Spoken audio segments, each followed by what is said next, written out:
আছে।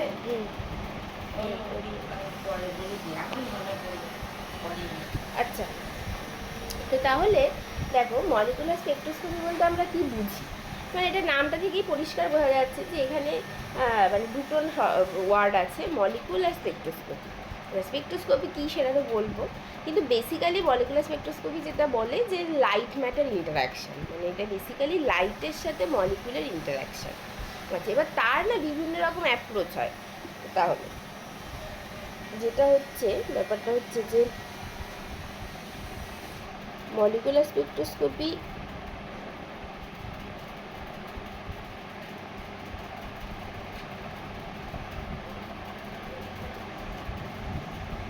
deals with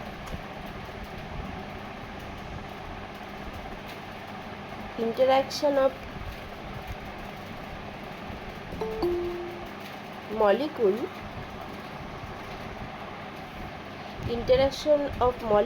with light, এটা। হ্যাঁ, তো বেসিক্যালি মানে ব্যাপারটা এরকম যে মলিকুলার স্পেকট্রোস্কোপি মানে আমরা বুঝি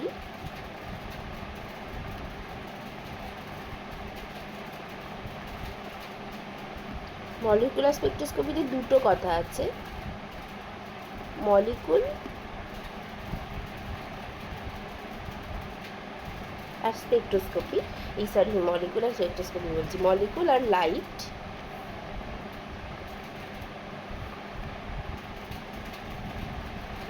এবং তাদের মধ্যে যে ইন্টারাকশান,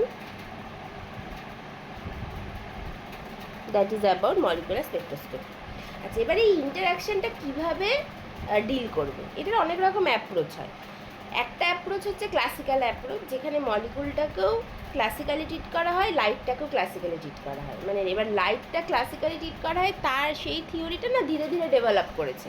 সেটা প্রথমে ছিল লাইট জাস্ট অ্যান ওয়েভ, তারপরে light is a transverse wave, তারপরে সেখান থেকে আলটিমেটলি আসে ম্যাক্সওয়েলস ইলেকট্রোম্যাগনেটিক রেডিয়েশন, যে লাইট যে একটা চার্জ পার্টিকেল যদি থাকে সেটা মানে হচ্ছে একটা রেডিয়েশন এমিট করে, মানে একটা চার্জ পার্টিকেল যদি মানে যেটা যদি মোশনে থাকে সেটা একটা রেডিয়েশন এমিট করবে, এবং সেই রেডিয়েশনটা হচ্ছে বেসিক্যালি তার সাথে একটা অ্যাসোসিয়েটেড ইলেকট্রিক ফিল্ড থাকবে এবং অ্যাসোসিয়েটেড ম্যাগনেটিক ফিল্ড থাকবে, এবং সেই যদি আমরা একটা রাইট হ্যান্ড স্ক্রুকে ইলেকট্রিক ফিল্ড থেকে ম্যাগনেটিক ফিল্ডের দিকে ঘোরাই, তাহলে সেই রাইট হ্যান্ড স্ক্রুটার ডিরেকশন যেদিকে হবে, তাহলে ওই প্রোপাগেশন অফ লাইটের ডিরেকশনও সেই দিকে হবে আর কি।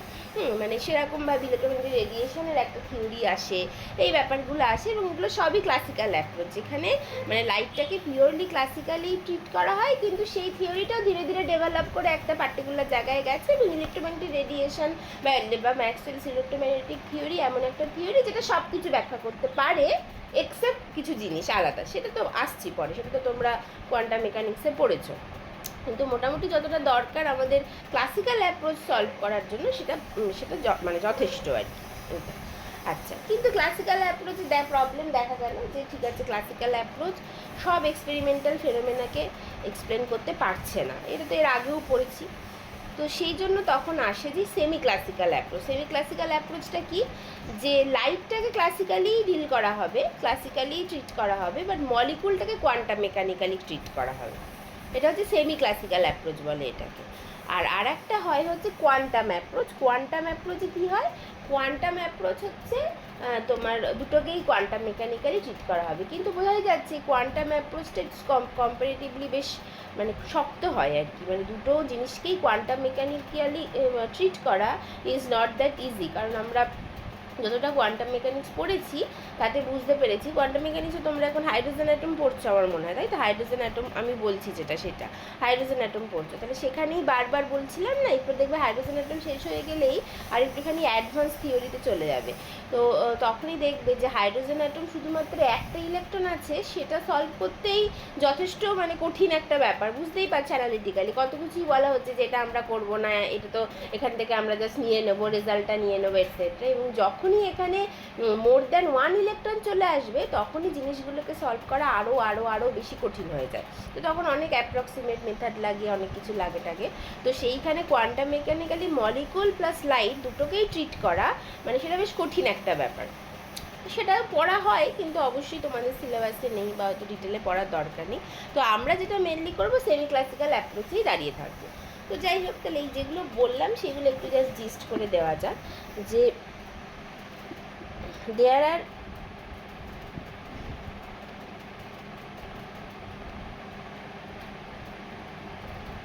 three different approaches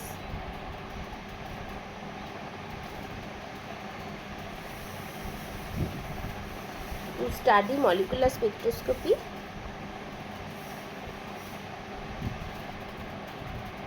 from theoretical point of view. যেমন কি 1 নম্বর হচ্ছে অ্যাপ্রোচ 1।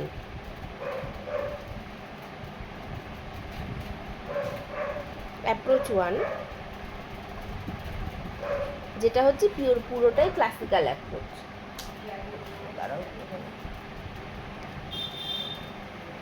যেটা হচ্ছে পুরোটাই classical approach.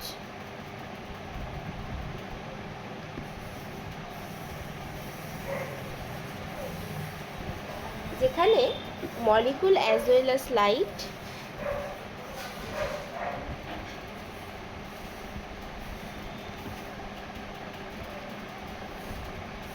are considered as classical objects and their interactions are treated classically. এটা ঠিক আছে, যেখানে ক্লাসিক্যালি মলিকুলকে কিভাবে ট্রিট করা হয়, যে মলিকুল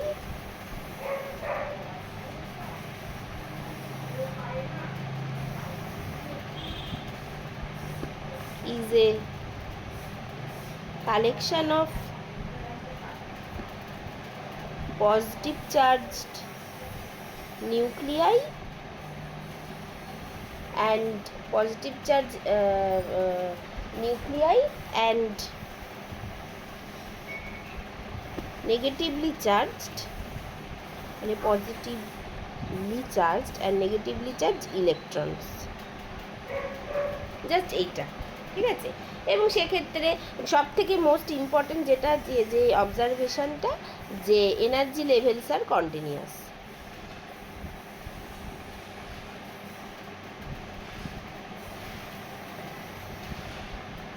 এনার্জি লেভেলস আর কন্টিনিউয়াস। আচ্ছা, এবার এনার্জি লেভেল যদি কন্টিনিউয়াস হয়, তো স্পেকট্রোস্কোপিতে আমরা দেখছিটা কি?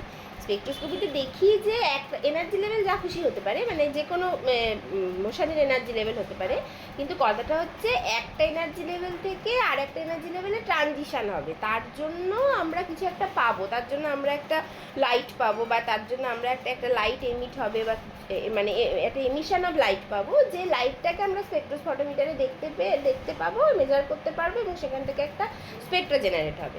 এবার লাইটের ওয়েভলেন্থটা বিভিন্ন রেঞ্জের হতে পারে, সেরকমভাবে আমরা স্পেকট্রার নাম দেবো আর কি, সেইভাবে এটাকে ক্লাসিফাই করবো, এটা হচ্ছে ব্যাপার। কিন্তু যদি এনার্জি লেভেলগুলোই কন্টিনিউয়াস হয়, তাহলে কোথা থেকে কোথায় ট্রানজিশন হবে? যদি মানে একদমই কাছাকাছি হয়, তাহলে কোথা থেকে কোথায় ট্রানজিশন হবে? তাহলে এটা হচ্ছে প্রথম প্রবলেম। সেই জন্য ক্লাসিক্যাল অ্যাপ্রোচ কোনো রকমভাবেই এক্সপেরিমেন্টাল কোনো স্পেকটাকে কোনো কিছুই এক্সপ্লেন করতে পারে না, সেজন্য ক্লাসিক্যাল অ্যাপ্রোচ প্রথমেই বাদ। তাহলে এইটা। ওয়্যারাজ লাইটটা কি,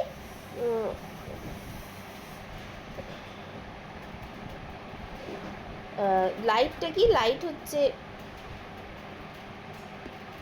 light is a electromagnetic radiation, যেটাও অনেক রকম থিওরির মানে ধীরে ধীরে ডেভেলপ হওয়ার পর এটা এসে দাঁড়িয়েছে কিন্তু এই ইলেকট্রোম্যাগনেটিক রেডিয়েশনও তো অনেক কিছু ব্যাখ্যা করতে পারে না। ইলেকট্রোম্যাগনেটিক রেডিয়েশন কী ব্যাখ্যা করতে পারে না?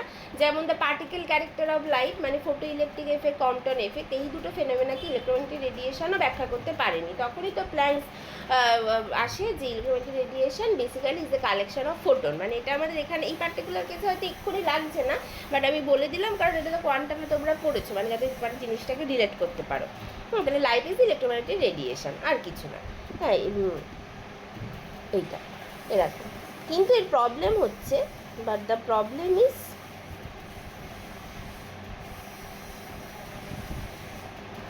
molecular spectroscopy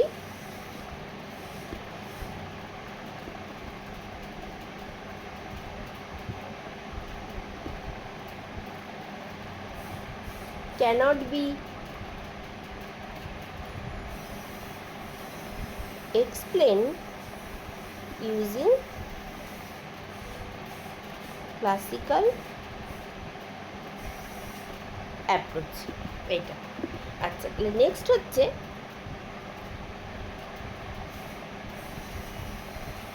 approach 2। এটা হচ্ছে semi classical approach.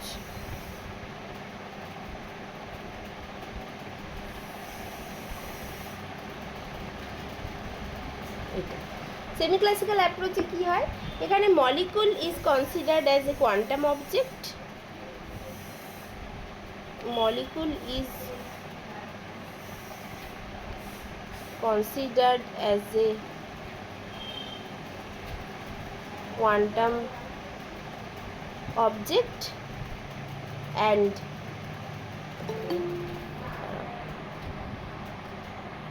quantum object, এবং এখানেই লিখে দিই molecule is a quantum object having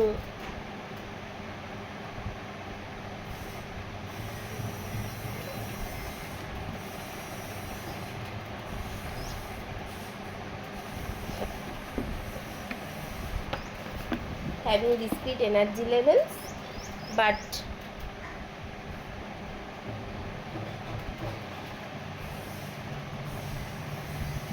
light is considered as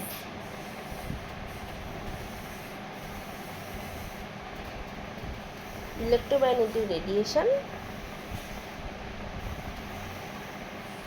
that is it is treated classically.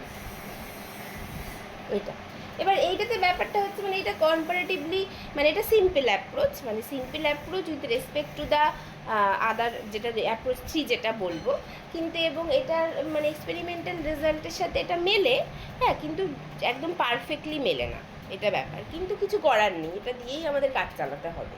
হ্যাঁ, এবার কী প্রবলেম, তাহলে যেখানে এক্সপেরিমেন্টাল রেজাল্টের সাথে যেখানে যথেষ্ট দূরে থাকবে সেখানে কি করা যাবে, সেখানে এই কোয়ান্টাম মেকানিক্যাল যে অ্যাপ্রোচটা বলা হচ্ছে মলিকুলের, সেইটাকে যত ভালো রিফাইন করা যায় আর কি, বারবার ফিরে গিয়ে গিয়ে যত ভালো রিফাইন করা যায়। কারণ কোয়ান্টাম মেকানিক্স হচ্ছে সেই থিওরি যেটা বারবারই বলছি, যে প্রথমে কিছু অ্যাজাম্পশান পস্টুলেট নেওয়া হয়, নিয়ে একটা কিছু মানে থিওরি বা একটা ফেনোমেনা এক্সপ্লেন করা হয়, তারপরে যদি সেটা এক্সপেরিমেন্টাল রেজাল্টের সাথে না মেলে তাহলে আবার ফিরে এসে যে দেখা হয় যে কোথায় প্রবলেম হয়েছে, সেখান থেকে আবার শুরু করা হয়। তো সেইটা মানে কোয়ান্টাম মেকানিক্সকে আরও বেশি রিফাইন করা যেতে পারে, করা গিয়ে চেষ্টা করতে হবে যে এক্সপেরিমেন্টাল সেক্টর কতটা কাছাকাছি পৌঁছানো যায়। তো এইটা নিয়েই কাজ চালাতে হবে, কারণ এর পরের নেক্সট যে অ্যাপ্রোচ, যেটা হচ্ছে কোয়ান্টাম অ্যাপ্রোচ, যেটা যে লাইট এবং মলিকুল দুটোকেই কোয়ান্টাম মেকানিক্যালি ট্রিট করা হয়, সেটা বেশ কঠিন, মানে বেশ কঠিন মানে যেখানে পুরোটাই কোয়ান্টাম মেকানিক্স করতে হবে। সেটাও আমরা পড়ি, বাট সেটা এখন তোমাদের সিলেবাসে নেই, সেটা যথেষ্ট অ্যাডভান্স আর কি। তো this approach is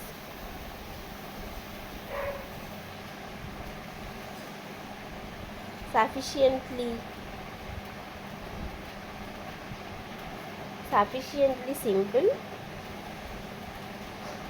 and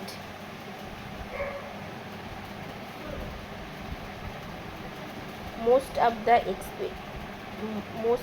experimental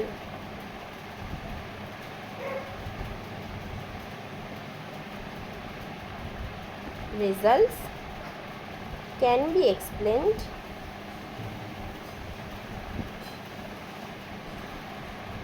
using this approach. এইটা হ্যাঁ, এটা হচ্ছে ব্যাপার এরকম। আর অ্যাপ্রোচ 3 কি?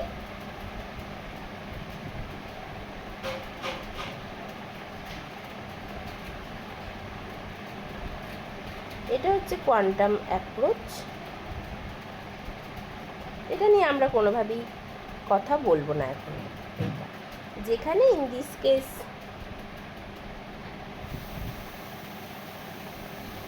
Molecule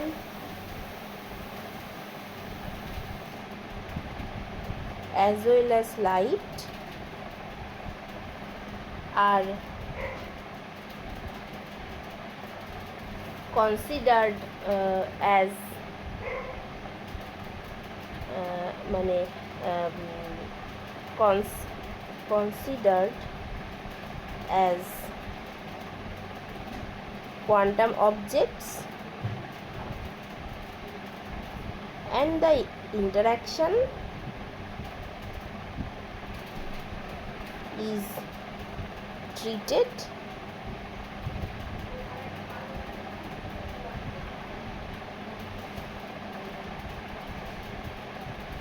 quantum mechanically.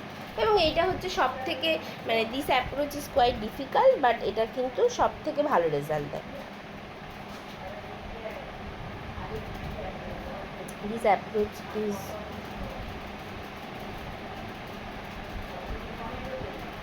quite difficult to handle, but it is the most accurate one. এটা হচ্ছে ব্যাপার, ঠিক আছে? তাহলে এই হচ্ছে ব্যাপার। কিন্তু আমরা যেটা করব, আমরা মেনলি সেমি ক্লাসিক্যাল অ্যাপ্রোচেই থাকবো। We will read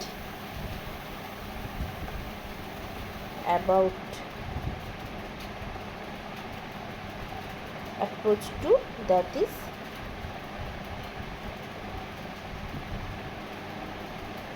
semi classical approach। এখানেই থাকবে। তাহলে যেখানে মলিকুলটা হচ্ছে একটা মানে ক্লাসিক্যালি ট্রিট করা হয়, এই মলিকুলকে কোয়ান্টাম মেকানিক্যালি ট্রিট করা হবে, আর ইয়েকে লাইটকে ক্লাসিক্যালি ট্রিট করা হবে। এটা হচ্ছে ব্যাপার। আচ্ছা, তাহলে এবার প্রথমে মলিকুলে আসা যায়।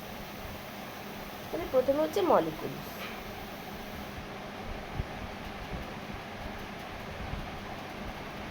হ্যাঁ, তাহলে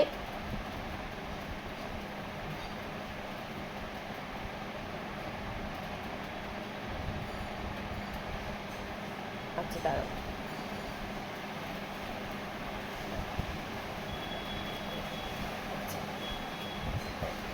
তাহলে মলিকুলসটা কি? It is a collection of atoms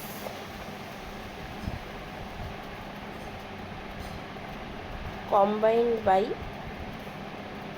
chemical bonds।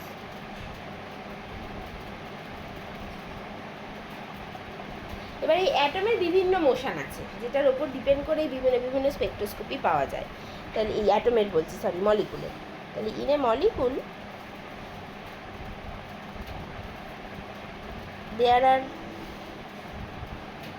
there is various kind of motions, and hence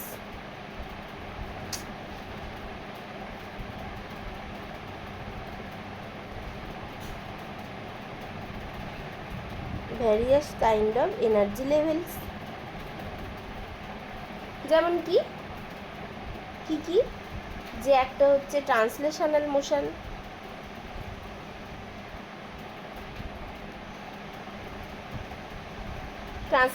motion, যারা দেবে ট্রান্সলেশনাল এনার্জি লেভেল।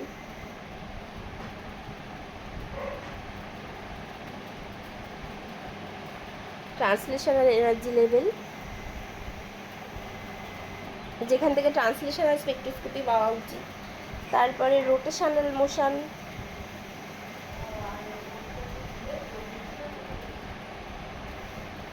যারা দেবে হচ্ছে রোটেশনাল এনার্জি লেভেলস, রোটেশনাল। তারপরে হচ্ছে ভাইব্রেশনাল মোশন,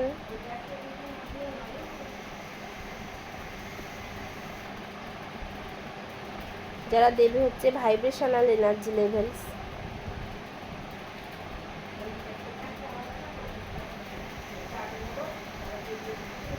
ভাইব্রেশন দিয়ে দেখায়। এবং ফাইনালি এটা আমাদের পড়া হয়ে গেছে, এটা হচ্ছে ইলেকট্রনিক মোশন।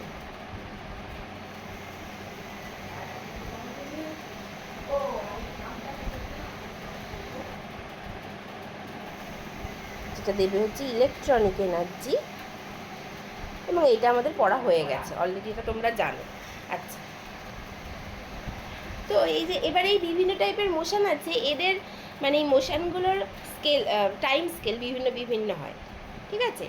কিন্তু এবং এইগুলোকে আলাদা করা যায় কি করে, এখানে একটা অ্যাপ্রক্সিমেশন লাগে, যেটা হচ্ছে born Oppenheimer approximation.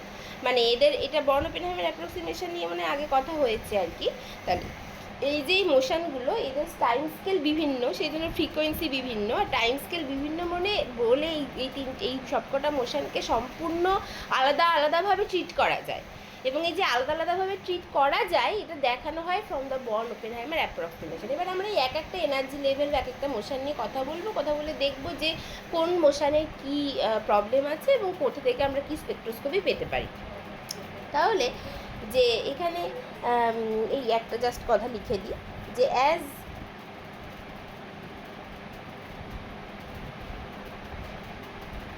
There is A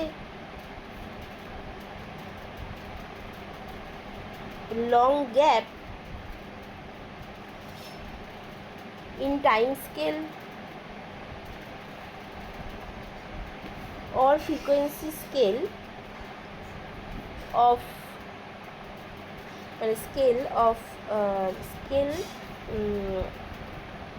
of various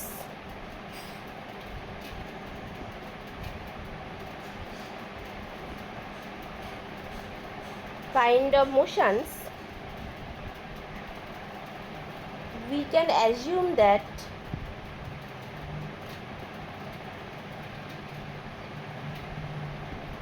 these are independent to each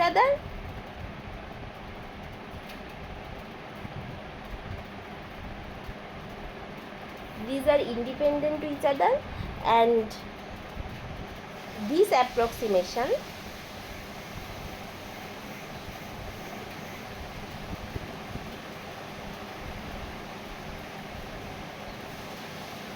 is called বন্ড ওপেনহাইমার। মানে বন্ড ওপেনহাইমারটা আমি মানে পুরোটা লিখলাম না, কারণ তোমরা জানো যে বিও অ্যাপ্রক্সিমেশন মানে বন্ড ওপেনহাইমার অ্যাপ্রক্সিমেশন, এটা হচ্ছে ব্যাপার। তাহলে আন্ডার বন্ড Oppenheimer approximation, under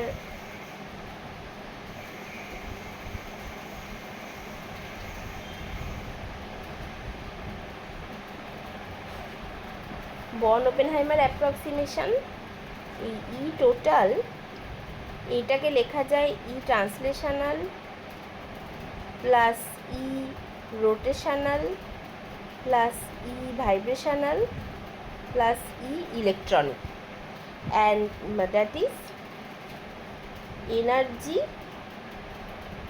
is additively separable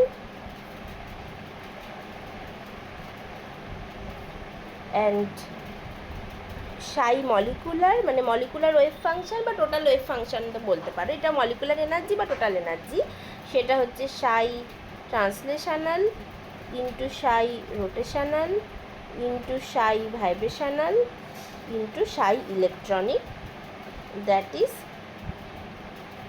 wave functions are multiplicatively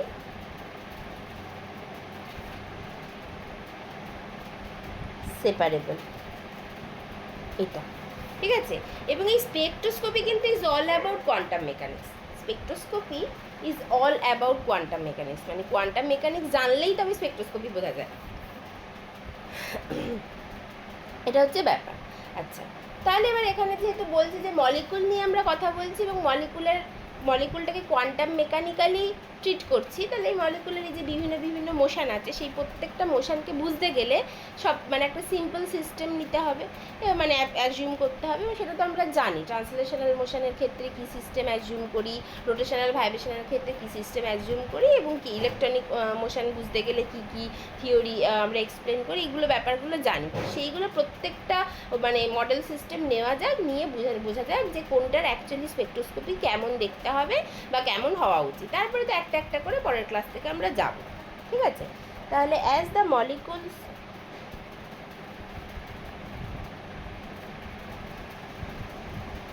is treated quantum mechanically,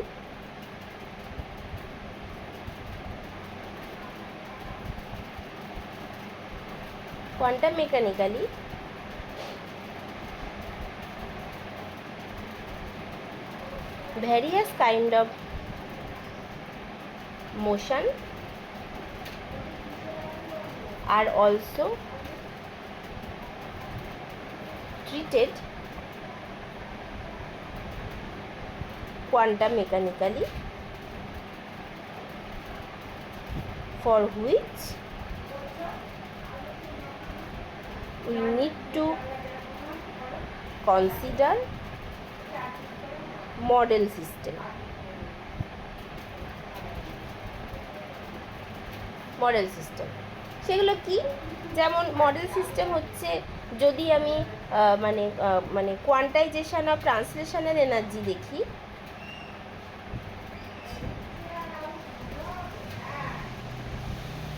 quantisation of translational energy দেখতে গেলে এটা বুঝতে গেলে আমাদের মডেল সিস্টেম নিতে হবে PIAB, particle in a box.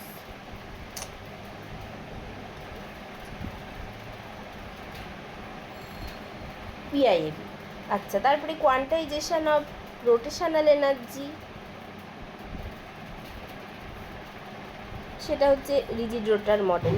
আর আমি ডিটেলে লিখছি না, ঠিক আছে, কারণ এগুলো তো তোমরা জানো, রিজিড রোটার বা নন রিজিড রোটার। আপাতত রিজিড রোটারই দেখে নিই, নন রিজিড রোটার তো মানে নন রিজিড রোটার তোমরা পড়োনি, এই মলিকুলার স্পেকট্রোস্কোপিতেই পড়বে, তাহলে আর সেটাতে যেতে হবে না। তাহলে কোয়ান্টাইজেশন অফ ভাইব্রেশনাল এনার্জি, সেটা হচ্ছে লিনিয়ার সিম্পল হারমোনিক অসিলেটর। আর finally quantisation of electronic motion, electronic energy. সেখান থেকে আমরা কি করি, সেটার ক্ষেত্রে তো যে কোনো মলিকুলকেই নেওয়া যায়, কারণ বলেছি যে কোনো মলিকুল মানে ইউভি ভিজিবল স্পেকট্রোস্কোপিতে সাড়া দেয়, কারণ এটার কোনো নেই, এটার কোনো ক্রাইটেরিয়া নেই। সেটা যখন ইলেকট্রনিক স্পেকট্রোস্কোপি পড়েছি তখন বলেছিলাম। কিন্তু এইখানে যে থিওরিগুলো লাগে সেটা হচ্ছে molecular orbital theory, valence bond theory, এই সমস্ত থিওরিগুলো লাগে আর কি, হুকেলেমো থিওরি, এই সমস্তগুলো লাগে একটু এক্সপ্লেন করতে।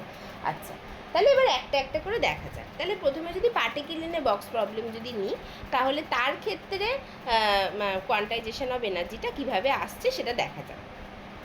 তাহলে প্রথমে হচ্ছে particle in a box.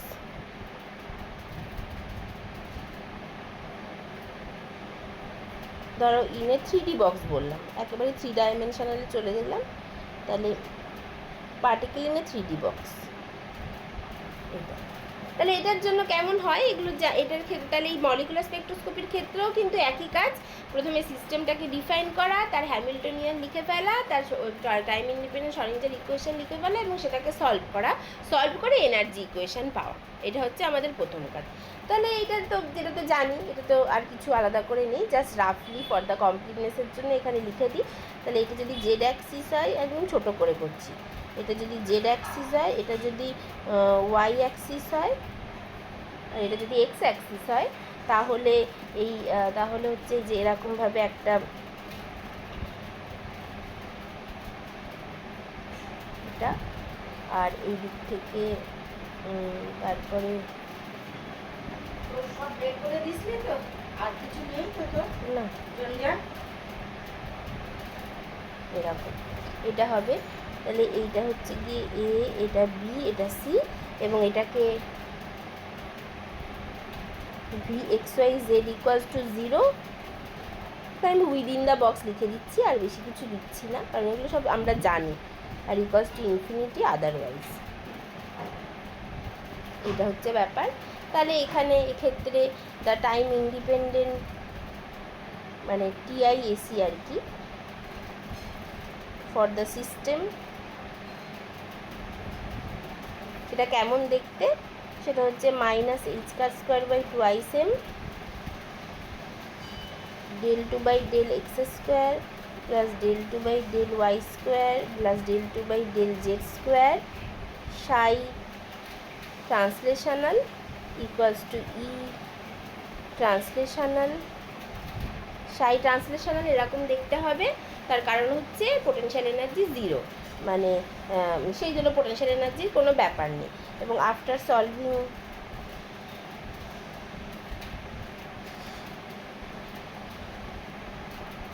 the TIAC we get E nx ny nz h car square by twice m nx square by a square ny square by b square plus nz square by c square with nx 1 2 3 dot dot dot ny 1 2 3 dot dot dot nz 1 2 3 dot dot dot এটা। এবং এখান থেকে wave ফাংশনও পাওয়া যায়, but wave ফাংশনের ডিটেলিংটা লিখছি না, কারণ ওয়েভ ফাংশন আমাদের দরকার না, মানে সব থেকে বড় কথা হচ্ছে ওয়েভ ফাংশন আমাদের দরকার না, এই জন্য আর ওয়েভ ফাংশন লিখছি না। এবার if the box is cubic, তাহলে সেক্ষেত্রে এটা হয়ে যাবে ই এনএক্স ny nz, মানে সেক্ষেত্রে a equals to b equals to c, তাহলে এটা a square by 8m a square nx square plus ny square plus nz square করে উইথ একই সেম জিনিসগুলো নিয়ে লিখতে হবে। আচ্ছা, এইবার কথাটা হচ্ছে যে এবার আমি স্পেকট্রোস্কোপি পেতে গেলে আমাকে কী পেতে হবে, মানে দুটো সাকসেসিভ এনার্জি লেভেলের মধ্যে এনার্জি গ্যাপ পেতে হবে, বা দুটো এনার্জি লেভেলের মধ্যে এনার্জি গ্যাপ পেতে হবে depending on the selection rule. এবং সব থেকে সেফ অপশান হচ্ছে দুটো সাকসেসিভ লেভেলের মধ্যে এনার্জি গ্যাপটাই বার করি, তারপরে সিলেকশন রুল যেমন হবে সেই অনুযায়ী কোথা থেকে কোথায় ট্রানজিশন হবে সেটা বোঝা যাবে। এবার সিলেকশন রুল অত ডিটেলিংয়ে যাচ্ছি না, এখন কথাটা হচ্ছে যে দুটো সাকসেসিভ এনার্জি লেভেলের মধ্যে এনার্জি গ্যাপ খুঁজে পাওয়া, তবেই ট্রানজিশন হবে, তবেই সেখান থেকে আমরা স্পেকট্রাটা পেতে পারি। তাহলে এখানে কি, এখানে spacing between two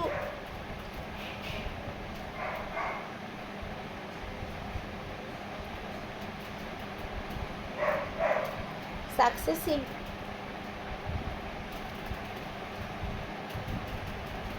energy levels, সেটা হচ্ছে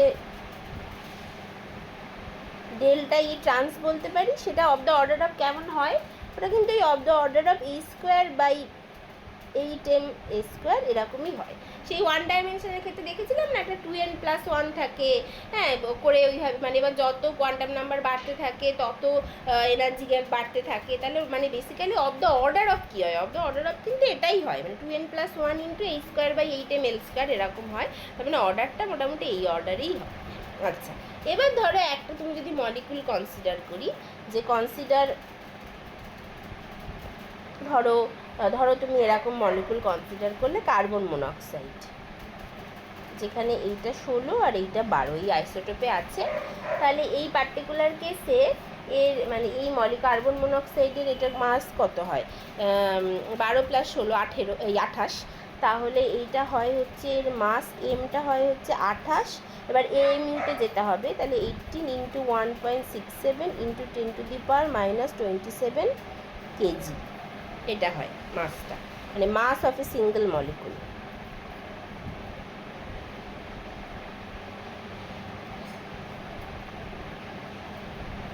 এরকম হয়, হ্যাঁ। আর এর এ বন্ড লেন্থটা, এটাই টিপিক্যাল বন্ড লেন্থ, ধরো 10⁻² মিটারের মতো হয়, মানে বন্ড লেন্থ।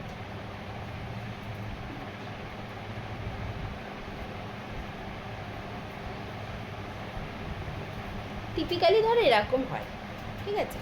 তাহলে এইটার ক্ষেত্রে ডেল্টা ই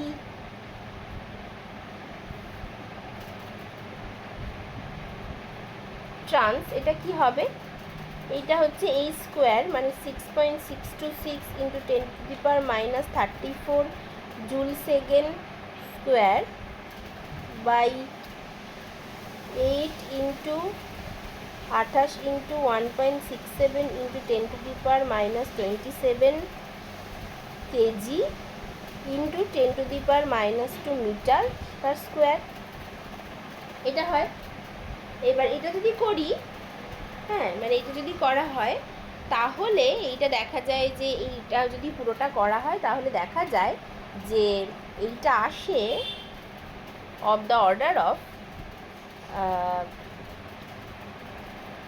1.1736 ইন্টু 10⁻⁻38 জুল এই অর্ডারে আসে। মানে এইটুকু আমি জাস্ট এক জায়গায় লিখে রেখেছিলাম, মোটামুটি এরকম অর্ডারে আসে।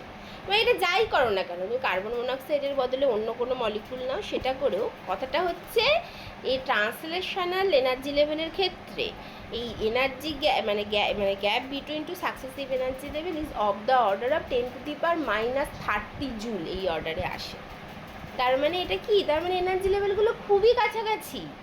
সেই জন্য ট্রান্সলেশনাল স্পেকট্রোস্কোপি বলে কিছু এক্সিস্টই করে না, there is no translational spectroscopy. মানে এটাকে যদি তুমি ইলেকট্রন ভোল্টে কনসিডার করো তাহলে এটা হয় হচ্ছে 0.7326 ইন্টু 10⁻, মানে এটা কী করে করবে, এটা হবে হচ্ছে এরকম 1.1736 ইন্টু 10⁻⁻38 জুল বাই 1.602 ইন্টু 10⁻⁻19 ওই মানে কুলম। তাহলে এটা হবে, মানে এখানে আর ইউনিট লেখার দরকার নেই, এটাকে এটা দিয়ে ভাগ করে দিলে এটা ইলেকট্রন ভোল্টে চলে যাবে, যেটা হবে হচ্ছে কিন্তু ওই 0.732 ইন্টু 10⁻⁻19 ইলেকট্রন ভোল্ট। মানে এতটা কম ইলেকট্রন ভোল্ট 10⁻⁻19, মানে এতটা কম ডিস্টেন্স হয়।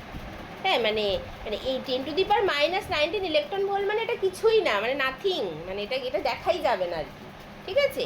তার মানে this spacing is too small, এতটাই ছোট যে এখানে কোনো ট্রানজিশন হওয়ার কোনো জায়গা নেই, সেজন্য ট্রান্সলেশন স্পেকট্রোস্কোপি বলে কিছু এক্সিস্টই করে না। সেজন্য দেখবে আমরা পরের ক্লাস থেকে রোটেশনাল স্পেকট্রোস্কোপি থেকে ডিরেক্ট শুরু করবো বা ভাইব্রেশনাল স্পেকট্রোস্কোপি থেকে ডিরেক্ট শুরু করবো, তার কারণটা হচ্ছে এইটা, তো এইটা বলে দেওয়াটা দরকার ছিল। তাহলে this spacing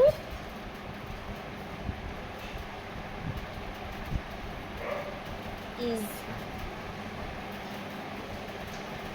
too small to be considered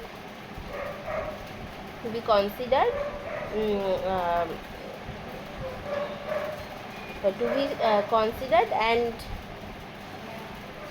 to measure by usual instruments, and this implies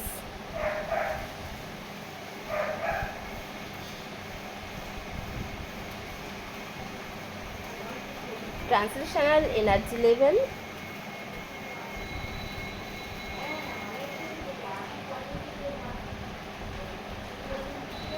are more or less continuous, and hence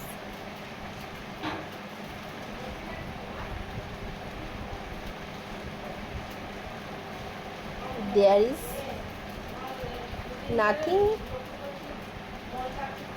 like translational spectroscopy.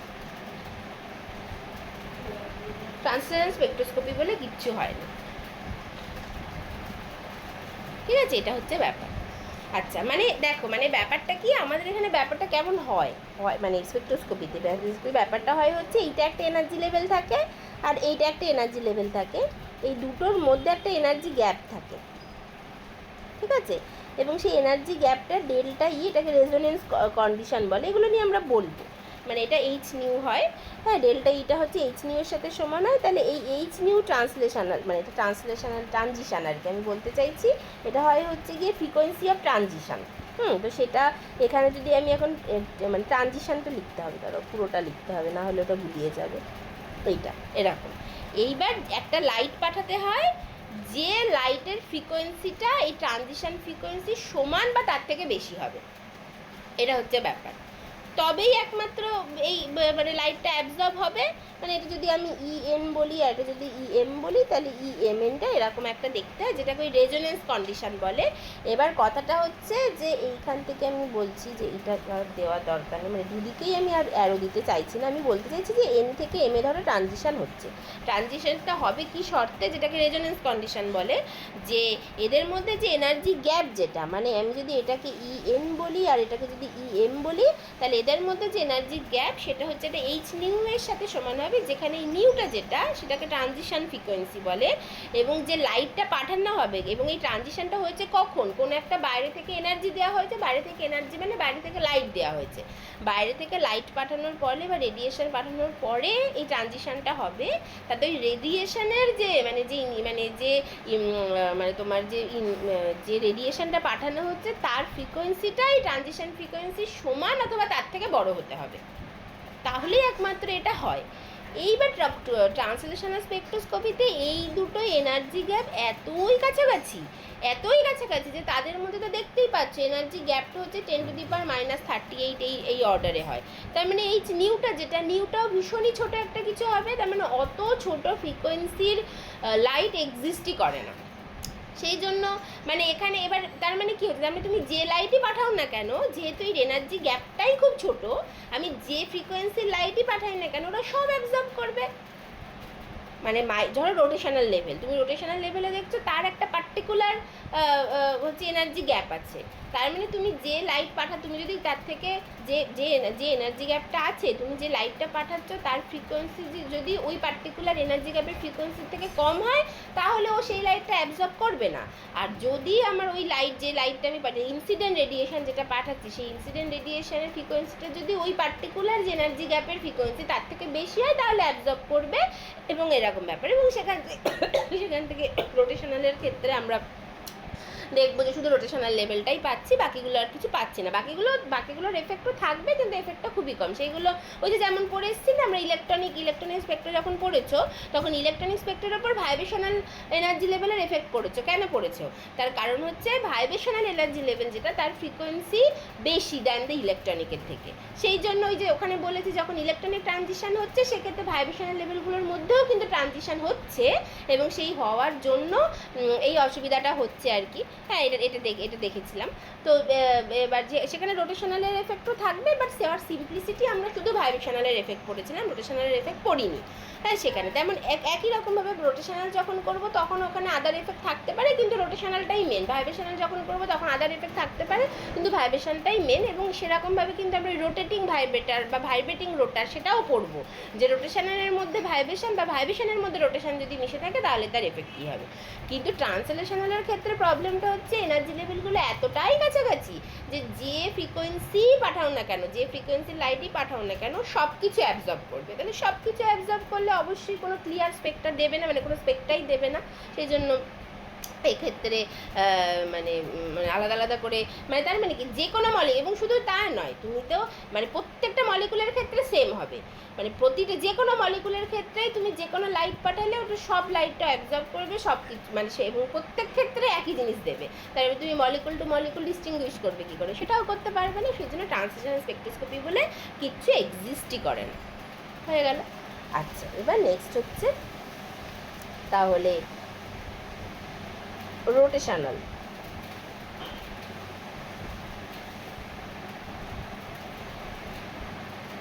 or rigid rotor model।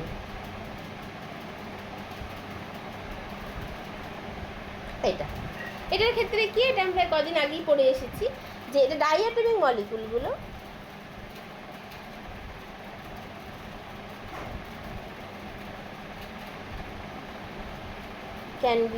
diatomic molecules can be assumed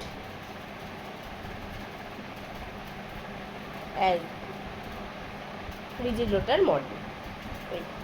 হ্যাঁ, এবং এর ক্ষেত্রে কি হয় যে এরকম একটা M1 মাস থাকে আর এইদিকে একটা M2 মাস থাকে। এইটাকে বলছি এর একটা বন্ড লেন্থ আছে এবং এখানে একটা সেন্টার অফ মাস কনসিডার করা হয়। এই সেন্টার অফ মাসের রেসপেক্টেই মলিকুলটা রোটেট করছে। এটা হচ্ছে সেন্টার অফ মাস, এটা হচ্ছে R2, এটা R1, এবং সেখান থেকে দেখা যাচ্ছে যার এই পুরোটা হচ্ছে R0। তাহলে R0 equals to R1 plus R2, and এই M1 R1 equals to M2 R2 হতে হবে। সেখান থেকে রিডিউসড মাস পাওয়া যাচ্ছে M1 M2 by M1 plus M2, এইটা। হ্যাঁ, এবং এখান থেকে ওই টাইম, আমি বেশি ডিটেলে আর কিছু লিখছি না। Time independent Schrodinger equation will be ওই minus H car square by twice mu R0 square, যেখানে R0টা হচ্ছে ইকুইলিব্রিয়াম বন্ড লেন্থ, এবং ওই এটাকে পোলার কোঅর্ডিনেটে করতে হয়, তাহলে 1 বাই সাইন থিটা, এবং আরটা হচ্ছে ফিক্সড, যেহেতু আরটা ফিক্স মানে R0টা রাদার ফিক্সড ডিউরিং রোটেশন, তো সেই জন্য আর এর কোনো ব্যাপার থাকবে না। এটা হচ্ছে del del theta sine theta del del theta plus 1 by sine square theta del 2 by del phi 2 is equals del 2 by del phi 2 করে এইটা হয়ে যাবে ওই spherical harmonics Y theta phi equals to E Y theta phi, এইটা। এবং এখান থেকে after solving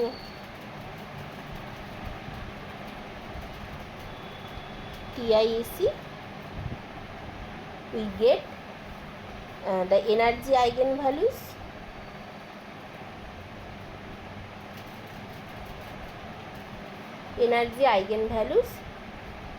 যেটা হচ্ছে j ইন্টু j প্লাস 1 এই square by 8 pi square mu R0 square. আচ্ছা, এবার এখানে কতগুলো ইম্পর্টেন্ট জিনিস খুব আছে, যে এই যে যেটা এটাকে কিন্তু আমরা জুলে বার করেছি।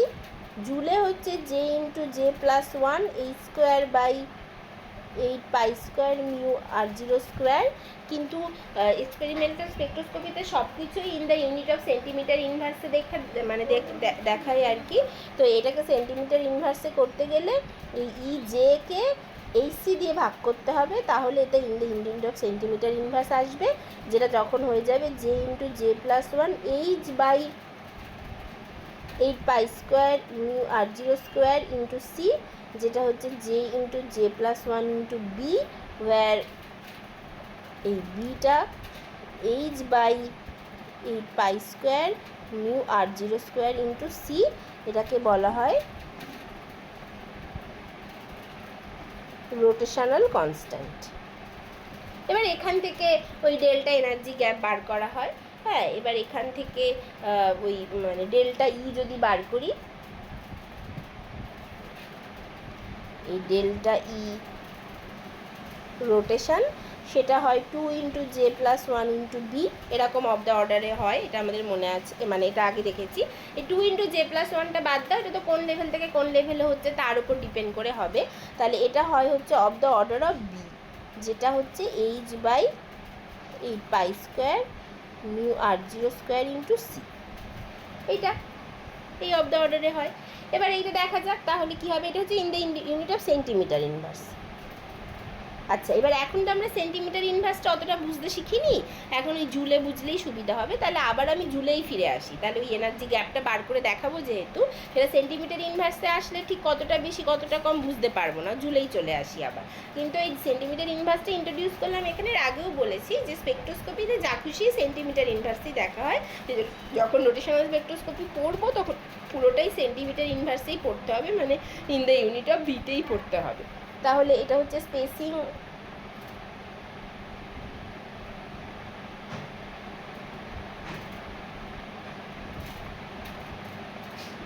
between two successive energy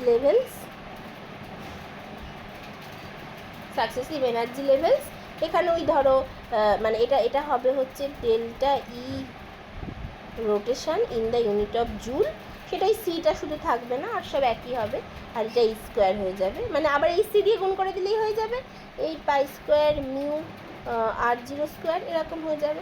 তাহলে ফর ওই সিও এটা যেখানে, সরি এটা 12 আর এটা 16,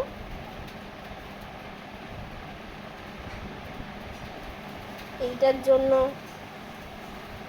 ডেল্টা ই রোটেশন কেমন হবে, একই 6.626 into 10⁻⁻34 joule second by 8π² mu CO r0 square এরকম হবে। এবার এখানে মিউ সিওটা আগে বার করে নিও, আমার খেয়াল ছিল না। মিউ সিও সেটা কেমন হবে, সেটা হবে হচ্ছে 12 into 16 by 12 plus 16 into 1.67 into 10⁻⁻27 KG এটা হয়। হ্যাঁ, এবার এটা মানে কত, এটা হচ্ছে ওই 12 ইন্টু 16/28 এটা করে, এটা মোটামুটি হবে, আর এদিকে একটা 1.67 আছে, তাহলে এবং ওই সব কাটাকুটি করে গিয়ে এটা মোটামুটি ওই হবে, ধরো 12 ইন্টু এই 16 ইন্টু 12/28 ইন্টু 1.67 ইন্টু 10⁻⁻27 কেজি। তাহলে এইটা হচ্ছে যদি কাটাকুটি করি তাহলে এটা 14 আর এটা হচ্ছে 6, তারপরে যদি আবার কাটি এটা 7 এটা 3, তাহলে 48/7 ইন্টু 1.67 ইন্টু 10⁻⁻27 কেজি এটা দাঁড়াচ্ছে। তাহলে এবার আর তো সব জানি, r0 তো আগেই লিখে রেখেছিলাম, মানে r0টা হয় হচ্ছে টিপিক্যালি এর r0টা হয় হচ্ছে 160 পিকোমিটার এরকম হয় ইকুইলিব্রিয়াম বন্ডে। তাহলে এখান থেকে ডেল্টা ই রোটেশন সেটা হবে হচ্ছে 6.626 ইন্টু 10⁻⁻34 জুল সেকেন্ড তার স্কোয়ার বাই 8π² মিউ হচ্ছে 48/7 into 1.67 into 10⁻⁻27 KG into r0 square হচ্ছে 160 ইন্টু 10⁻⁻12 মিটার তার স্কোয়ার এরকম। তাহলে এইটা যদি করা যায়, এইটা করে দেখা যায় যে এর ভ্যালু আসে 3.17 ইন্টু 10⁻⁻23 জুল বা 1.979 ইন্টু 10⁻⁻4 ইলেকট্রন ভোল্ট এটা আসে। তাহলে এটা কিন্তু মানে যথেষ্টই বেশি, ঠিক আছে। এবং এটাকে যদি সেন্টিমিটার ইনভার্সে, যেটা বলছিলাম সেন্টিমিটার ইনভার্সে যদি করি, তাহলে এটার জন্য নিউ বার যেটা হবে সেটা হচ্ছে delta E by H C. মানে কী করে হচ্ছে বলো তো, ওই ডেল্টা ইটা তো এইচ নিউ হয়, এইটা ইকুয়ালস টু, এটাকে যদি সেন্টিমিটার ইনভার্সে লিখতে হয় তাহলে এইচ সি নিউ বার এরকম, মানে H nu equals to H C nu bar লেখা যায়। তাহলে সেখান থেকে nu bar in the unit of centimetre inverse সেটা হয়ে যাবে delta E by H C. তাহলে এখান থেকে কিন্তু ফ্রিকোয়েন্সি মানে ওয়েভ, এই নিউ বারটাকে বলা হয় ওয়েভ নাম্বার। তাহলে wave number for the transition সেটা বা frequency in the unit of centimetre inverse for the transition বের করা যাবে। তাহলে delta E by H C, তাহলে ডেল্টা ইটা অবশ্যই এখানে জুলে আছে আর এটা হচ্ছে সেন্টিমিটার ইনভার্সে আছে। তাহলে এটা হচ্ছে 3.17 into 10⁻⁻23 joule by 6.626 into 10⁻⁻34 joule second into 3 into 10⁻10 সেমি পার সেকেন্ড করছি। কেন বলো তো, এটা 10⁻8 মিটার পার সেকেন্ড করা উচিত, তাই না? কারণ সব জুলে আছে, বাট কথাটা হচ্ছে জুলগুলো কেটে যাবে তো এখানে, আর সেকেন্ড ইনভার্স সেকেন্ড কেটে যাবে, আর আমার আলটিমেটলি লাগবে তো সেন্টিমিটার ইনভার্সে। তাহলে সেই জন্য ওটাকে 10⁻10 সেন্টিমিটার বসিয়ে দিলে কোনো অসুবিধা নেই। মানে ওটা তুমি মিটারেও করতে পারতে, তাতে কিছু হতো না, সেই আবার তোমাকে মিটার থেকে সেন্টিমিটারেই আসতে হতো। তার বদলে আমি এখানেই সেন্টিমিটার বসিয়ে দিলে অসুবিধা নেই, কারণ বাকি সব ইউনিট তো কেটে যাচ্ছে। তাহলে সেটা হয় হচ্ছে ওই 0.1594 সেন্টিমিটার ইনভার্স এরকম হয়। হ্যাঁ, এবং দেখা যায় যে এটা কোন রিজিয়ানে পড়ে, এটা ওই মাইক্রোওয়েভ রিজিয়ানে, মানে একটা যে ওই যে ভিপজি সরি মানে এর যে একটা রিজিয়ান আছে না ইলেকট্রনিক্স, সেটা আমরা দেখাবো যে কি পুরো ওই লাইটের রিজিয়ানটা দেখাবো আর কি, যেটা আছে সেই রিজিয়ানের মধ্যে পড়ে। তাহলে this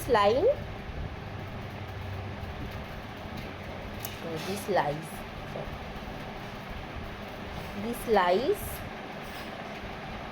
in the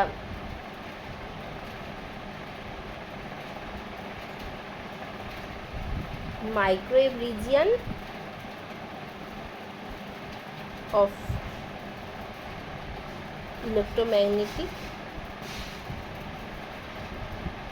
radiation spectrum.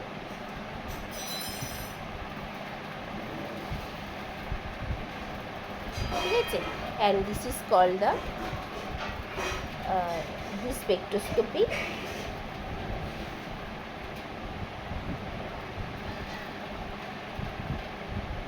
is called microwave spectroscopy.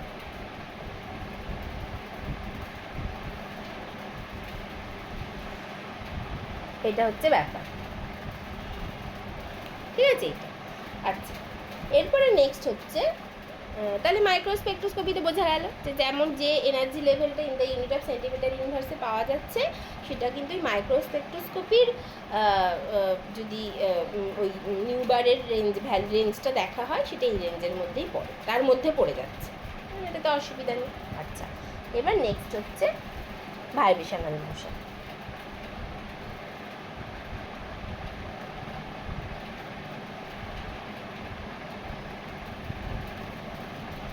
or linear simple harmonic oscillator।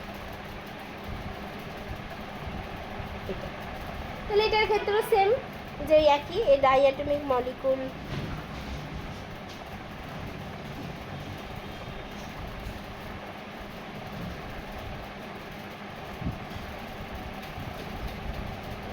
is assumed to be a linear simple harmonic oscillator and obeys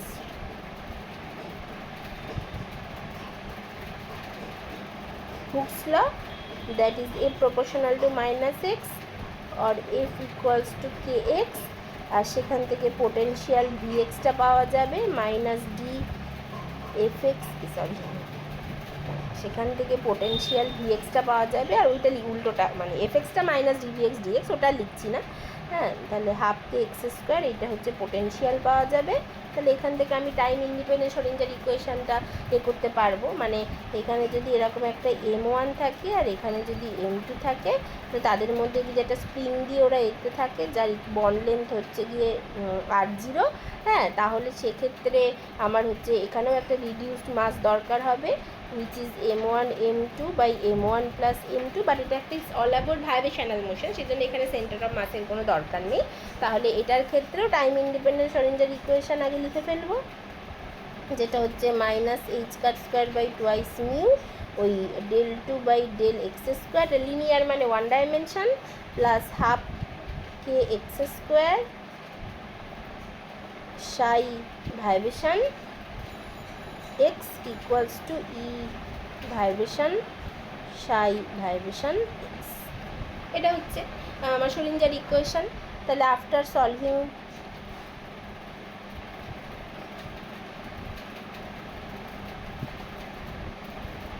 this equation we get energy eigen value E vibration, সেটা হচ্ছে basically আমার E V এর ওপর depend করবে, যেটা V plus half H nu বা V plus half H C nu bar বা V plus half H cross omega, এটা, হ্যাঁ। এবং এখানে এটা নিউ অসিলেটর বলতে পারি, এটা নিউ বার অসিলেটর, এটা ওমেগা অসিলেটর, এটা বলতে পারি উইথ ভি হচ্ছে 0 1 2 3 ... এইটা, এবং যেখান থেকে কোয়ান্টাইজেশনটা আসছে। তাহলে প্রথমেই যে কোয়ান্টাইজেশন অফ দিস লেভেল বলছি, কোয়ান্টাইজেশনগুলো আসছে কিন্তু কোয়ান্টাম নাম্বার থেকে, এবং সেটাই তো আসল পয়েন্ট, মলিকুলটাকে কোয়ান্টাম মেকানিক্যালি ট্রিট করছি, সেটাই আসল পয়েন্ট। তাহলে সেইভাবে হচ্ছে। তাহলে এখান থেকে এই ওমেগা যেখানে এই ওমেগা অসিলেটরটা হচ্ছে √k/μ, যেখানে কেটা হচ্ছে force constant, which is the মানে measure of the stiffness of a bond. Mu অসিলেটরটা হচ্ছে 1/2π√k/μ। এই ব্যাপারগুলো হচ্ছে, এটা হচ্ছে অসিলেটর ফ্রিকোয়েন্সি। আচ্ছা, এইসব ডিটেলিং আর যাচ্ছি না, এগুলো তো আমাদের অত কাজ নেই এখানে। এইটা যেটা পরে যখন ভাইব্রেশনাল লেভেল নিয়ে পড়া হবে তখন আরও অনেক কিছু কথাবার্তা বলা হবে। আর ওয়েভ ফাংশনটা কী পাচ্ছি সেটাও আর লিখছি না, সেটা রোটেশনের ক্ষেত্রেও লিখিনি, কারণ ওয়েভ ফাংশন নিয়ে তো কাজ নেই আমার স্পেকট্রোস্কোপিতে। অবশ্যই ওয়েভ ফাংশন নিয়ে কাজ আছে যখন সেই কোয়ান্টাম অ্যাপ্রোচ করব, কারণ ওয়েভ ফাংশন থেকেই ওই তোমার ওই সিলেকশন রুলটা আসে, মানে প্রপার শর্ডিঞ্জার ইকুয়েশন সলভ করেই সিলেকশন রুল আসে, সেখান থেকেই স্পেকট্রোস্কোপি বোঝা যায়। কিন্তু সেটা তো আমাদের সিলেবাসে নেই, অত ডিটেলে তো যাবো না। এখন যেটা কাজ যে সিম্পল এনার্জি লেভেল বার করা এবং ট্রানজিশন কীভাবে হচ্ছে সেটা বোঝা। তো এখন তাহলে এখানে স্পেসিং বিটুইন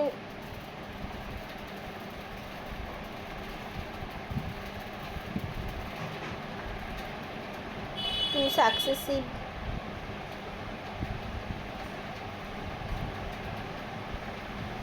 এনার্জি লেভেলস কী হবে? ডেল্টা ই ভাইব্রেশন, সেটা হচ্ছে এইচ নিউ অসিলেটর। এটা হবে এটার ক্ষেত্রে মানে দেখো, এটার ক্ষেত্রে যে মানে এনার্জি লেভেলগুলো যদি এরকম হয় তাহলে দুটো সাকসেসিভ এনার্জি লেভেল মানে এইচ নিউই হয়। মানে এটাই একটা থেকে একটা মাইনাস করলে, মানে এটা ভি এর জন্য যদি এটা হয় v+1 জন্য v+1 + ½ এইচ নিউ হবে, এবং তাহলে মানে একটা হচ্ছে v+½ এইচ নিউ, একটা v+3/2 এইচ নিউ, তাহলে দুটো মাইনাস করলে এইচ নিউই হয়। এটার আর ওই অফ দ্য অর্ডার অফ কোনো ব্যাপার নেই, এটা সিম্পল একদম।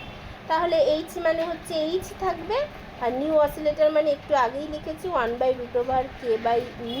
এবার কোনো একটা পার্টিকুলার মলিকুল যদি হয় তার মিউ আমরা একটু আগে, মানে ধরো সিওটাই যদি নিই তাহলে তার মিউটা একটু আগেই বার করে রেখেছি, আর এই কেটাকে যদি একটা টিপিক্যাল ভ্যালু অফ কে যদি বলে দেওয়া যায় তাহলে সেখান থেকে নিউ বারটা বেরিয়ে যাবে।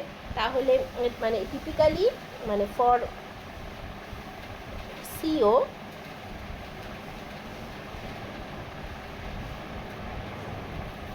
Typical value of force constant K হয় হচ্ছে তোমার এরকম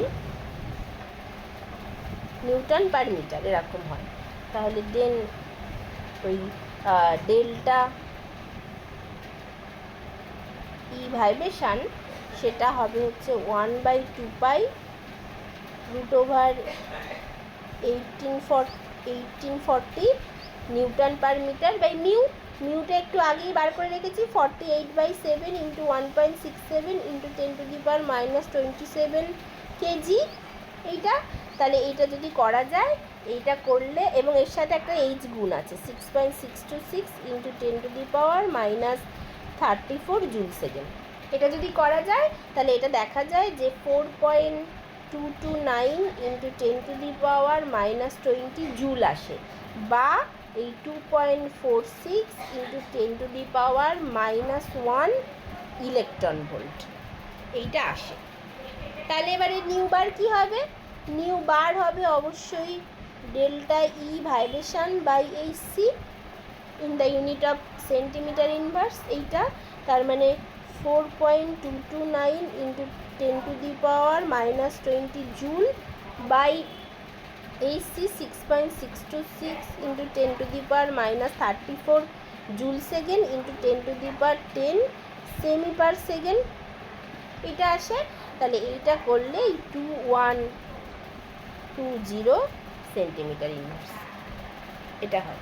এবং এটাও যদি ওই নিউবারের রেঞ্জটা দেখি ফর দ্য মানে ভাইব্রেশন রিজিয়ান, ভাইব্রেশনাল স্পেকট্রোস্কোপি বা ভাইব্রেশনাল রিজিয়ান, এটা সেই লিমিটের মধ্যেই পড়ে যায়। তার মানে this lines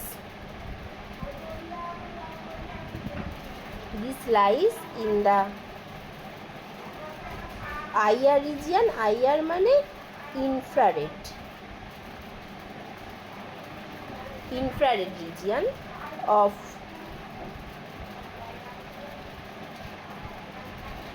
electromagnetic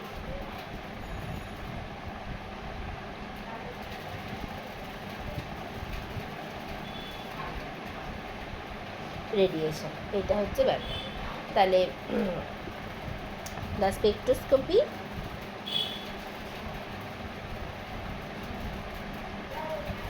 which uses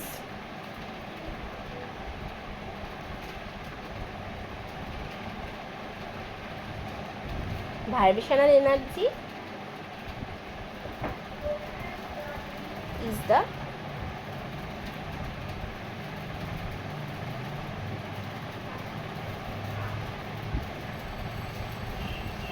vibrational spectroscopy and এবং এটাকে যেহেতু এটা যদি আইআর রিজিয়ানের লাইটকে ইউজ করছে সেই জন্য এটাকে অনেক সময় আইআর স্পেকট্রোস্কোপিও বলা হয়। And as it involves IR region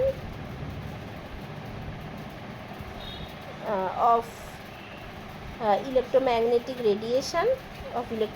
radiation spectrum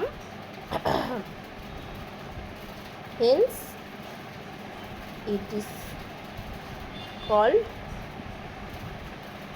IR spectroscopy also.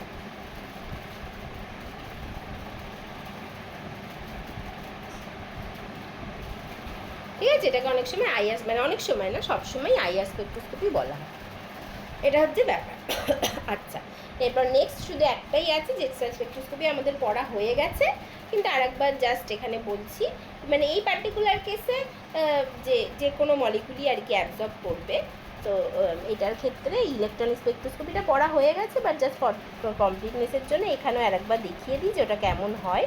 তাহলে ইলেকট্রনিক এনার্জি লেভেল বা ইলেকট্রনিক স্পেকট্রোস্কোপি মানে ইলেকট্রনিক মোশন বলা উচিত, এখানে তো স্পেকট্রোস্কোপি ডিরেক্ট বলছে না। তাহলে ইলেকট্রনিক এনার্জি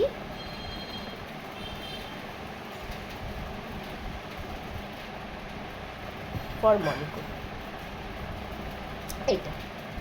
এটার ক্ষেত্রে কেমন কি, এটার ক্ষেত্রে ওই যেমন বলেছিলাম যে এখানে ধরো হাইড্রোজেনের একটা H1s আছে, এখানে আর একটা হাইড্রোজেনের 1s অ্যাটমিক অরবিটাল আছে, তারা মলিকুলার অরবিটাল তৈরি করছে, এটা হচ্ছে বন্ডিং মলিকুলার অরবিটাল, আর তারা অ্যান্টি বন্ডিং মলিকুলার অরবিটাল তৈরি করছে, এটা হচ্ছে অ্যান্টি বন্ডিং মলিকুলার অরবিটাল। এখানে একটা ইলেকট্রন আছে, এখানে একটা ইলেকট্রন আছে।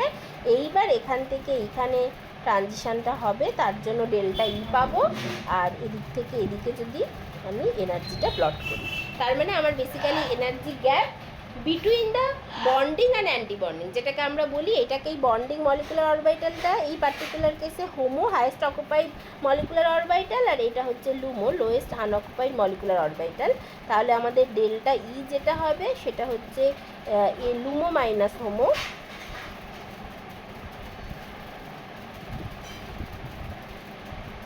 এইটা এবার এইটাকে বার করতে হয়। মানে এটা দেখা যায় যে এটা সেভেরাল ইলেকট্রন ভোল্টের হয়, যেটা which is very much okay. হ্যাঁ, তাহলে এবং এটার ক্ষেত্রে যদি নিউ বার করি তাহলে ওই ডেল্টা ই বাই HC করতে হবে, এবং দেখা যায় যে এটা মোটামুটি ধরো মানে যদি আমি বলি যেটা সেভেরাল ইলেকট্রন ভোল্ট বললাম, তো তাহলে 1 ইলেকট্রন ভোল্ট মানে হচ্ছে 1.602 × 10⁻19 জুল, 1 ইলেকট্রন ভোল্ট মানে। এবার আমি তো এখানে সেভেরাল ইলেকট্রন ভোল্ট বলছি, মানে ধরো আমি 5 বা 10 বললাম, হ্যাঁ মানে 5ই ধরো বললাম, তাহলে এটাকে আমি ধরো বলছি যে 1.602 × 10⁻19 জুল, 1 ইলেকট্রন ভোল্ট মানে এইটা। আমি সেভেরাল ইলেকট্রন ভোল্ট বলেছি, তার মানে এখানে ধরো একটা 5 গুণ করে দিলাম, 5, 7, 10 যা গুণ করে দিলাম আর কি, করে এই এইচটা যেমন আছে 6.626 × 10⁻34 জুল সেকেন্ড ইন্টু 3 × 10⁻10 সেমি পার সেকেন্ড এইটা। তাহলে এটা যদি করা হয় দেখা যায় যে এই নিউ বারের ভ্যালুটা আসে হচ্ছে 8059 সেন্টিমিটার ইনভার্স, এইটা মানে এই শুধু এইটুকুর ভ্যালু আসে।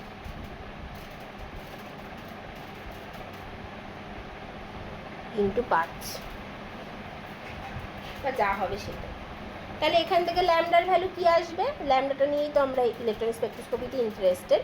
ল্যামডাটার সাথে রিলেশন হচ্ছে 1/μ, তার মানে 1/5 × 8059 সেন্টিমিটার ইনভার্স, যেটা হয় হচ্ছে মোটামুটি 248 ন্যানোমিটার মতো হয়। মানে সেন্টিমিটার ইনভার্স থেকে মিটারে গেলে, মিটার থেকে ন্যানোমিটারে গেলে, আমি এত আর ডিটেলে দেখাচ্ছি না। তাহলে এটা কিসের মধ্যে পড়ছে, এটা তো পরিষ্কার বোঝা যাচ্ছে ইউভি ভিজিবল রিজিয়ান। ইউভি ভিজিবলটা 200 থেকে 800 ন্যানোমিটারের মধ্যে হয়, তাহলে এটা হচ্ছে ইউভি ভিজিবল রিজিয়ান।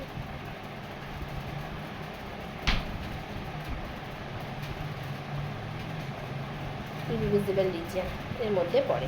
এবং এই spectroscopy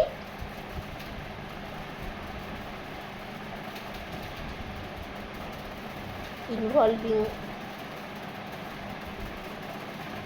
light in the region UV visible of electromagnetic radiation is called electronic spectroscopy or UV visible spectroscopy বলা হয়, ইলেকট্রনিক স্পেকট্রোস্কোপি বলে। और মানে বা লিখে দিই ইউভি স্পেকট্রোস্কোপি বা ইউভি ভিজিবল স্পেকট্রোস্কোপি বা ভিজিবল স্পেকট্রোস্কোপি এইসব বলা হয়। ঠিক আছে, তাহলে এই করে বোঝা গেল। তার মানে আমাদের 3টে স্পেকট্রোস্কোপি এক্সিস্ট করছে। তিনটে না, আরও অনেক বেশি আছে। এইবার এই যে লাইট ম্যাটার ইন্টারাকশান যেটা বললাম না, এই ইন্টারাকশান অনেক রকমভাবে হয়। মানে লাইটের একটা ইলেকট্রিক ডাইপোল মোমেন্ট আছে, লাইটের একটা ম্যাগনেটিক ডাইপোল মোমেন্ট আছে, সেটাই তো it's all about electromagnetic radiation. মলিকুলেরও একটা ম্যাগনেটিক ডাইপোল মোমেন্ট আছে, মলিকুলের একটা অরবিটাল ডাইপোল মোমেন্ট, মানে ইলেকট্রিক ডাইপোল মোমেন্ট আছে, একটা ম্যাগনেটিক ডাইপোল মোমেন্ট আছে। ম্যাগনেটিক ডাইপোল মোমেন্ট কী করে থাকছে? কারণ মলিকুলেরও তো আমি বলছি একটা অরবিটাল অ্যাঙ্গুলার মোমেন্টাম আছে, একটা স্পিন অ্যাঙ্গুলার মোমেন্টাম আছে মলিকুলের ক্ষেত্রে। মানে মলিকুলটাকে তো আমি কোয়ান্টাম মেকানিক্যালি ট্রিট করছি। তার মানে ইলেকট্রনের একটা অরবিটাল অ্যাঙ্গুলার মোমেন্টাম আছে, ইলেকট্রনের একটা স্পিন অ্যাঙ্গুলার মোমেন্টাম আছে। তাহলে সেই অরবিটাল অ্যাঙ্গুলার মোমেন্টাম এবং স্পিন অরবিটাল অ্যাঙ্গুলার মোমেন্টাম থাকার জন্য তারাও একটা ম্যাগনেটিক মোমেন্ট জেনারেট করছে, একটা হচ্ছে ইলেকট্রিক মোমেন্ট জেনারেট করছে, একটা ম্যাগনেটিক মোমেন্ট জেনারেট করছে।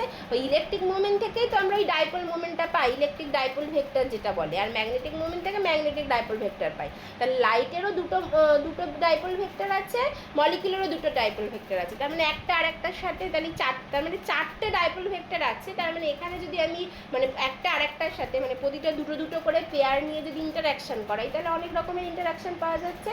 সেই ইন্টারাকশানের ওপর বেস করেই এরকম বিভিন্ন স্পেকট্রোস্কোপি হচ্ছে। আইআর স্পেকট্রোস্কোপি, রোটেশনাল স্পেকট্রোস্কোপি, তারপরে তোমার ESR spectroscopy, NMR spectroscopy, EPR spectroscopy, এইসব জিনিসগুলো হচ্ছে। তো সেই রকম তার ভীষণ বেসিকগুলো মানে কার সাথে কার ইন্টারাকশান করে কী স্পেকট্রোস্কোপি হচ্ছে সেটা আমরা দেখব। ঠিক আছে, সেটা আমরা একটুখানি করে সব ঝালাই করে নেব। কিন্তু এখন যেটা কথা হচ্ছে সেটা হচ্ছে এই যে ইলেকট্রোম্যাগনেটিক রেডিয়েশন, যার হচ্ছে এই রেঞ্জ নিয়ে এত কথাবার্তা বললাম, সেই রেঞ্জটা একটু জিস্ট করে দেওয়া যাক। তাহলে electromagnetic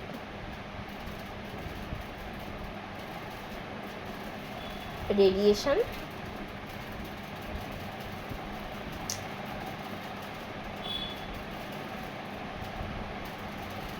spectrum, electromagnetic radiation spectrum এইটা। এবং এইখানে আমরা যেটা দেখব যে মানে মানে মানে এইখানে যেটা ঠিক আছে, এইটার ব্যাপারটা হচ্ছে এটা এরকমভাবে, ধরো কী হয়,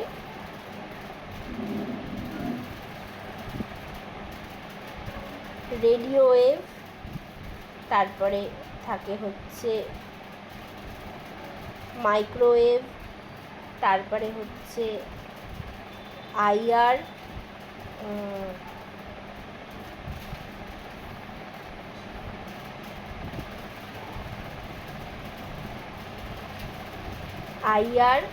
তারপরে হয় হচ্ছে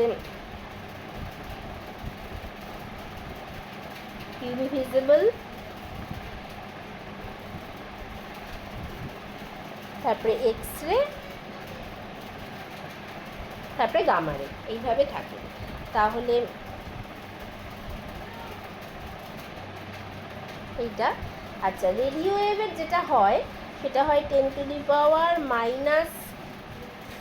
to 1 থেকে 1, মানে এগুলো সবই আমি নিউ বারগুলো বলছি, নিউ বার মানে in the unit of centimetre inverse.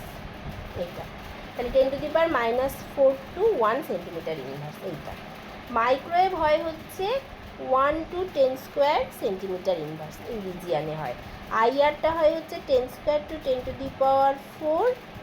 Centimetre inverse.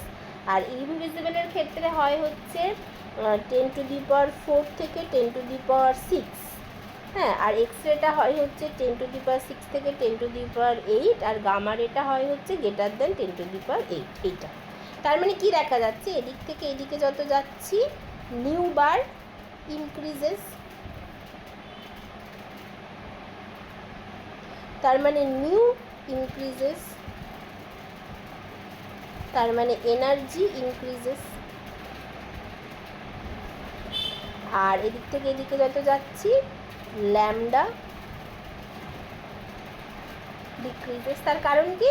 কারণ আমরা জানি ডেল্টা ই হচ্ছে H nu, equals to H new, মানে আবার লেখা যায় এইচ সি নিউ বার, যেখানে নিউটা ছিল সেকেন্ড ইনভার্স, ডেল্টা ইটা জুলে, আর নিউ বারটা হচ্ছে সেন্টিমিটার ইনভার্স, বা এটাকে লেখা যায় এইচ সি বাই ল্যামডা। তার মানে নিউ বার মানে হচ্ছে basically C by lambda, nu bar মানে এটা হয়ে যায়, তাই তো? মানে এইচ সি হচ্ছে না, এইচ নিউ হচ্ছে H C by lambda, sorry nu bar হচ্ছে সি বাই ল্যামডা না, নিউ হচ্ছে সি বাই ল্যামডা। এখান থেকে দেখা যাচ্ছে যে এইচ নিউটা হচ্ছে মানে H nu equals to H C by lambda, তার মানে নিউটা হচ্ছে সি বাই ল্যামডা, আর হচ্ছে এইচ সি নিউ বারটা হচ্ছে এইচ সি বাই ল্যামডা, তার মানে নিউ বার হচ্ছে 1 বাই ল্যামডা এটা। তার মানে এখান থেকে দেখা যাচ্ছে নিউ ইন্টু ল্যামডা সেটা ইকুয়ালস টু সি। তাহলে এইগুলো কিন্তু কয়েকটা ইম্পর্টেন্ট ইকুয়েশান যেটার উপর দাঁড়িয়ে থাকবে এটা আমার মলিকুলার স্পেকট্রোস্কোপিটা। এইটা তাহলে এখান থেকে পরিষ্কার দেখা যাচ্ছে যে যদি নিউ বাড়ে তাহলে নিউ বার বাড়বে, তার মানে এনার্জি বা ডেল্টা ই বাড়বে, বাট ল্যামডা ডিক্রিজ করবে। সেটাই হয়েছে, এদিক থেকে এদিকে গেলে এরকমভাবে। সেই জন্য গামারের এনার্জি সব থেকে বেশি, গামারের ওয়েভলেন্থ সব থেকে কম, আর গামারের এনার্জি সব থেকে বেশি। ঠিক আছে? তাহলে এবং এবং এইটার ক্ষেত্রে এই যে এইখানে এই রেডিও ওয়েভের মধ্যে আবার দু রকম দেখা যায়। একটা হচ্ছে 10⁻⁻4 থেকে 10⁻⁻2, আর 10⁻2 থেকে 1। হ্যাঁ, তো এইটা হয় হচ্ছে এনএমআর, আর এটা হচ্ছে ইএসআর বা ইপিআর এটা। আচ্ছা, তারপরে এইগুলো যেটা মাইক্রোওয়েভ এই রিজিয়ানে তাহলে পড়ছে রোটেশনাল স্পেকট্রা, তাহলে এইটা হচ্ছে ভাইব্রেশনাল স্পেকট্রা,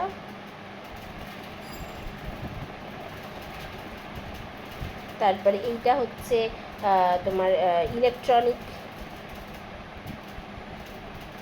স্পেকট্রা, আর এটা অনেক সময় এইটার মধ্যে রামান স্পেকট্রাও পড়ে। রামান স্পেকট্রা, এক্সরেটা হচ্ছে ফোটো ইলেকট্রন স্পেকট্রোস্কোপি, মানে এক্সপিএস ফোটো ইলেকট্রন স্পেকট্রোস্কোপি, আর এই গামারের মধ্যে যেটা পড়ে মোজবায়ার স্পেকট্রা।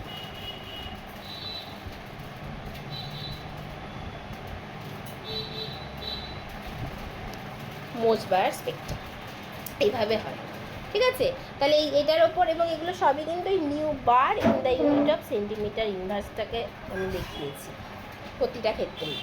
তাহলে এই হচ্ছে স্পেকট্রোস্কোপির রিজিয়ানটা হয় পুরো। হ্যাঁ, তাহলে এবার এই আগে এই ব্যাপারগুলো বলে দিয়েছি যে কোনটা কিসের মধ্যে পড়ে, আগেগুলোর সাথে যদি মিলিয়ে দেখো এক্স্যাক্টলি এই রিজিয়ানগুলোর মধ্যেই পড়ছে, এরকমভাবে এগোয়। ঠিক আছে? তাহলে এই হচ্ছে ব্যাপার। ঠিক আছে? তাহলে আর এরপরে নেক্সট দিন আমরা যেটা পড়বো নেক্সট ক্লাসে, সেটা হচ্ছে ওই লাইট ম্যাটার ইন্টারাকশানটা ভালো করে পড়বো। আর তার সাথে মানে নেক্সট ক্লাসে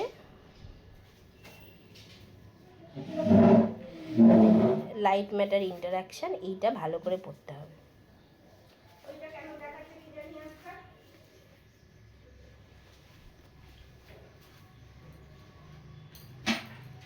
এটা একটা পড়তে হবে, আর একটা হচ্ছে ওই ফ্রিকোয়েন্সি